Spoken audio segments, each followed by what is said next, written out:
Bonjour à tous, je suis super contente de vous retrouver pour cette nouvelle et deuxième vidéo de ma chaîne. Je sais, entre la première et la deuxième, il y a eu un long moment d'absence. C'est pour plein de raisons différentes. Là, je suis là, j'ai un endroit pour tourner, en tout cas partiellement. Donc je vous retrouve aujourd'hui pour une vidéo cinéma, un sorte de top que je ne crois pas avoir déjà vu sur YouTube et qui me tient un peu à cœur. Voilà, c'est sur le cinéma français. Je sais que ça divise beaucoup, que les gens vont dire que le cinéma français c'est de la merde, que les puristes vont dire que depuis les années Louis de Funès, Belmondo, le cinéma français est mort. Et ben non, désolée de vous dire, je suis pas d'accord avec vous. Et en plus de ça, je vais essayer de faire un top à des années 2010, donc par année, jusqu'à 2017, des films qui m'ont marqué, que j'ai aimé, de différents genres, de différents types, avec différents acteurs, différents réalisateurs, etc. Ça m'est venu très facilement ces différents films et j'espère que ça va vous donner envie de les voir.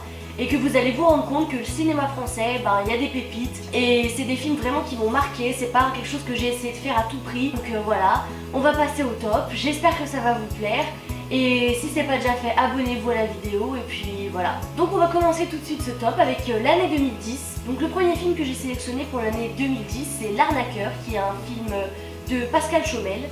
Donc c'est une comédie romantique avec Vanessa Paradis et Romain Duris. Donc en fait c'est l'histoire d'une société. Il y a Romain Duris qui est envoyé pour tester les femmes, pour voir si les femmes tombent sous son charme, voir si elles sont fidèles ou pas. Un jour il va être contacté par le père de Vanessa Paradis pour la faire tester avant son mariage. Donc Romain Duris est envoyé, il va donc essayer de la séduire mais il s'avère qu'elle est plus réticente que les autres. Va s'en suivre plein de péripéties, etc. J'ai mis ce film dans mon top, déjà parce que c'est très frais, c'est une super comédie romantique comme on n'en a pas l'habitude de voir. Je vous le conseille vivement, il est vraiment super. Donc le deuxième film des années 2010 que j'ai sélectionné c'est Les Petits Mouchoirs, donc de Guillaume Canet, que tout le monde connaît mais j'étais obligée de le mettre. C'est un super film, un drame. Pour vous résumer vraiment rapidement, le film commence donc directement dans l'action. Il y a Jean Dujardin qui sort d'une soirée complètement bourrée et il lui arrive quelque chose. Et donc tous ses amis décident de quand même se retrouver pour les vacances dans une maison de vacances qui appartient donc à Cluzet, qui est également dans le film. Et donc voilà, il va se passer plein de choses, plein de révélations. C'est en même temps drôle, en même temps triste, en même temps extrêmement bien joué. Il va y avoir plein de rebondissements, plein de secrets. C'est vraiment génial, je vous le conseille. Donc on continue avec l'année 2011. Donc dans l'année 2011, j'ai sélectionné premièrement L'amour dure 3 ans de Bec BD avec notamment Gaspard Proust et Louise Bourgoin. Ce film est tiré d'un roman et il raconte l'histoire d'un homme qui est incapable de faire durer une relation plus de 3 ans et il raconte toutes ses péripéties dans un livre. Et un jour il rencontre Louise Bourgoin dont il tombe fou amoureux et qui ne doit pas tomber sur ce livre parce qu'il révèle beaucoup trop de choses et cette relation est assez drôle. Bec BD est fou, il est complètement fou. Le film, je vous le conseille, il est léger, il est très sympathique, il ne paye pas de mine en fait, c'est vraiment un film très agréable, un bon film français, bien joué, etc. Tout ce que j'aime. Ensuite, le deuxième film que j'ai sélectionné, c'est encore tiré d'un roman, ça s'appelle La Délicatesse.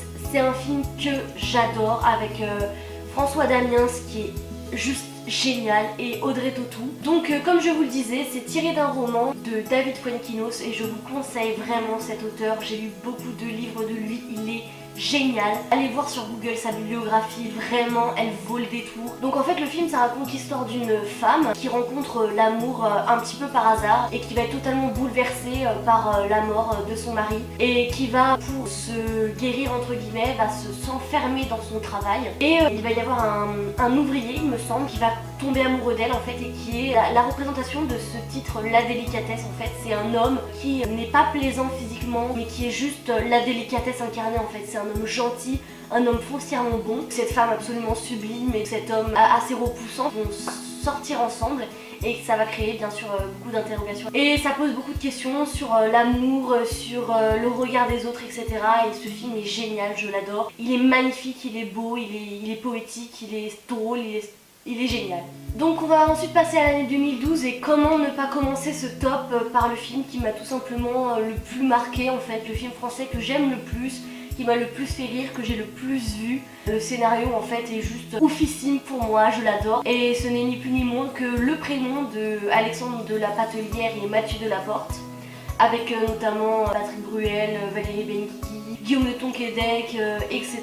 C'est un film en huis clos qui se passe pendant un repas en fait entre amis, en famille, et il va y avoir le frère en fait qui va révéler le prénom qu'il va donner à son enfant, et ça va susciter en fait un choc. Ça va crier, ça va partir dans tous les sens, des secrets vont être révélés. Ce film est génial, je l'adore. Regardez-le, je vous en supplie, vous allez mourir de rire. Le scénario est à tomber, les répliques sont géniales. Le deuxième film que je vous propose pour l'année 2012 s'appelle Dans la maison. Donc c'est un film de François Ozon qui est plutôt en fait une sorte de thriller avec notamment Lucchini qui parle donc d'un élève qui écrit donc des rédactions sur ses visites quotidiennes, on va dire, dans une maison où il se passe des choses étranges, et le professeur Lucchini va être absolument subjugué par ce garçon, et en même temps cette histoire, il va toujours vouloir en savoir plus, etc. Il va pousser le garçon à écrire, à continuer sa rédaction tout le temps, à continuer à rentrer dans cette maison, etc. Et tout ça va créer une sorte de relation malsaine. On ne sait jamais ce qui est vrai, ce qui est faux. C'est vraiment très bien joué, je vous le conseille aussi, c'est génial. Donc on continue ce top avec l'année 2013 que je commence avec le film La Vénus à la fourrure. Donc c'est un film de Roman Polanski, un film français, et oui, avec donc Emmanuel Seigné et Mathieu Amalric, deux acteurs absolument géniaux. Là aussi c'est un film en huis clos avec uniquement 2 personnages. C'est donc un film inspiré d'une pièce de théâtre, elle-même inspirée d'un roman érotique. Donc c'est l'histoire d'une jeune femme qui arrive dans un théâtre, elle est trempée, les castings sont terminés, il fait nuit, elle est complètement délurée et elle veut absolument passer le casting pour jouer la Vénus, et donc elle joue ce rôle de femme fatale avec le metteur en scène qui est joué par Amalric, et en fait va s'en suivre une sorte de changement de rôle, de possession de rôle. C'est incroyable, j'ai du mal à l'expliquer en fait parce que j'ai peur de vous spoiler, parce que c'est un film qui est vraiment surprenant dans sa mise en scène, vraiment il est incroyable. Le deuxième film que je vous conseille pour cette année, c'est l'immense Les Garçons et Guillaume à table, donc avec Guillaume Gallienne, par Guillaume Gallienne. C'est un film qui raconte en fait sa vie de manière un peu romancée, on va se l'avouer. Il joue lui-même sa mère, qui avait l'habitude donc de prononcer cette phrase, Les Garçons et Guillaume à table, qui est donc tout un paradoxe à elle toute seule. Et ça raconte cette histoire d'un jeune garçon à qui on dit toujours qu'il est homosexuel et qui essaye en fait d'évoluer dans ce monde dont il ne connaît rien, dont il ne sait rien, dont il n'arrive pas à se faire. Et c'est juste hilarant, juste extrêmement bien joué. On passe maintenant à l'année 2014 et là je commence par un de mes films préférés encore une fois qui s'appelle Pas son genre. C'est un film presque inconnu, c'est une comédie romantique particulière menée par la magnifique Émilie Duquesne. Le réalisateur c'est Lucas Belvaux. C'est l'histoire d'un professeur de philosophie parisien dans l'âme qui se fait muter à Arras et qui rencontre en fait l'ennui tout simplement.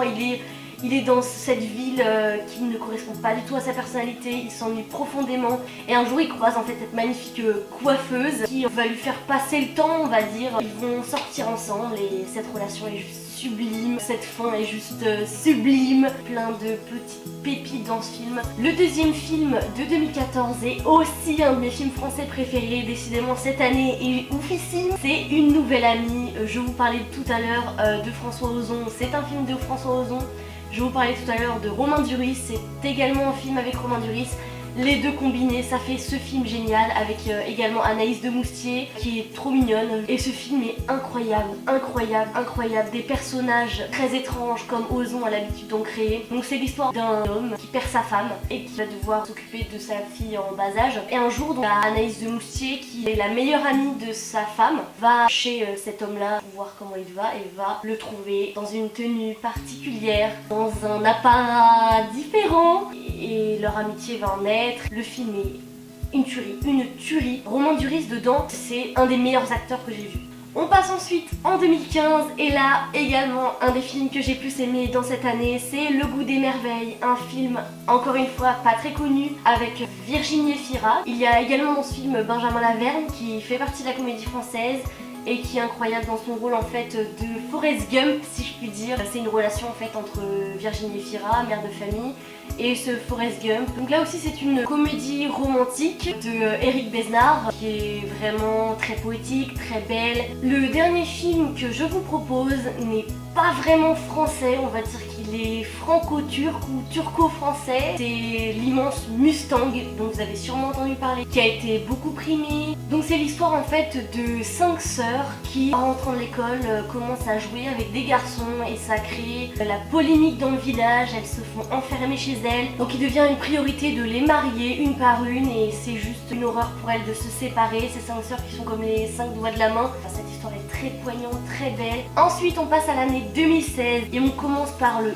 superbe film de Paul Verhoeven qui s'appelle Elle, avec Isabelle Huppert, que je vous conseille, qui parle d'une femme qui devient parano suite à son viol, à même son domicile en fait. C'est un film noir, un thriller absolument incroyable. Âme sensible, s'abstenir, c'est un peu violent. Si vous avez envie un peu de vous secouer, d'être horrifié, regardez-le, il est génial. Le dernier film donc de 2016, c'est le magnifique film de Huda Benyanina qui s'appelle Divine. Donc ça raconte l'histoire d'une jeune fille de banlieue qui en fait a envie d'être plus reconnue, qui a en fait un peu soif de célébrité, pouvoir, etc. Qui va donc suivre une dealeuse de drogue dans ses périples, on va dire. Donc ce film est génial, il est très bien joué, il est avec des jeunes actrices en fait, je ne sais même pas si elles avaient beaucoup tourné avant ça. Il est très drôle, très profond en fait. Donc on va finir avec l'année 2017 et là le seul film que je vous conseille qui mérite d'être dans ce top,